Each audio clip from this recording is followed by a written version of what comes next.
আসসালামু আলাইকুম। সংবাদের সময়ে আপনাদের সবাইকে স্বাগতম। প্রথমেই ফিরে দেখা যাক রাষ্ট্রপতি মোহাম্মদ শাহাবুদ্দিন কি সত্যিই অপসারিত হচ্ছেন কিনা। সাম্প্রতিক প্রতিবেদন অনুযায়ী কিছু ছাত্র সংগঠন ও সাধারণ নাগরিক দাবি তুলেছেন রাষ্ট্রপতিকে পদত্যাগ করতে হবে।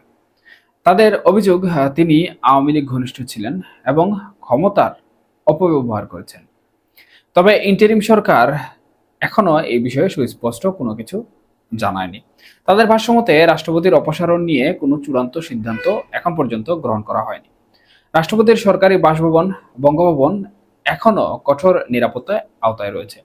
সেনা সদস্য ও পুলিশ টহল চলছে, যা ইঙ্গিত দেয় সম্ভাব্য উত্তেজনা মোকাবেলার প্রস্তুতি আছে, কিন্তু তাৎক্ষণিক অপসারণের পদক্ষেপ নেই। এবার আসি সেনাপ্রধান ওয়াকারুজ্জামানের কথায়। তার নেতৃত্বে অন্তর্বর্তীকালীন সরকার ধরা যায় গঠিত হয়েছে। তিনি শুধু একজন সামরিক কর্মকর্তাই নন, বর্তমান রাজনৈতিক কাঠামোর অন্যতম প্রভাবশালী ব্যক্তি। তিনি পরিষ্কার করে জানিয়েছেন, বাংলাদেশের স্থিতিশীলতা, জনগণের নিরাপত্তা এবং রাষ্ট্রীয় স্থাপনার সুরক্ষা নিশ্চিত করতে সেনাবাহিনী সর্বদা প্রস্তুত রয়েছে।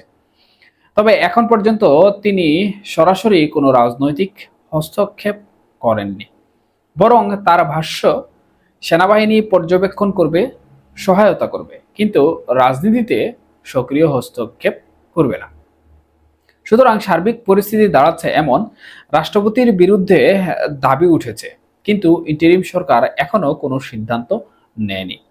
রাষ্ট্রপতির বাসভবনে নিরাপত্তা জোরদার করা হয়েছে বা টহল জোরদার করা হয়েছে। সেনাপ্রধান স্থিতিশীলতা রক্ষার প্রতিশ্রুতি দিয়েছেন, তবে রাজনৈতিক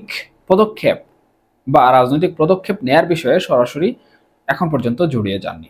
এখন প্রশ্ন, রাষ্ট্রপতি কি সত্যি অপসারিত হবেন? সেনাপ্রধান তাকে রক্ষা করবেন, নাকি প্রয়োজনে কঠোর পদক্ষেপ নেবেন? এই পরিবর্তন কি বাংলাদেশের জন্য স্থিতিশীল ভবিষ্যতের সংকেত, নাকি আরো অনিশ্চয়তার ইঙ্গিত? আপনার মতামত অবশ্যই জানাবেন।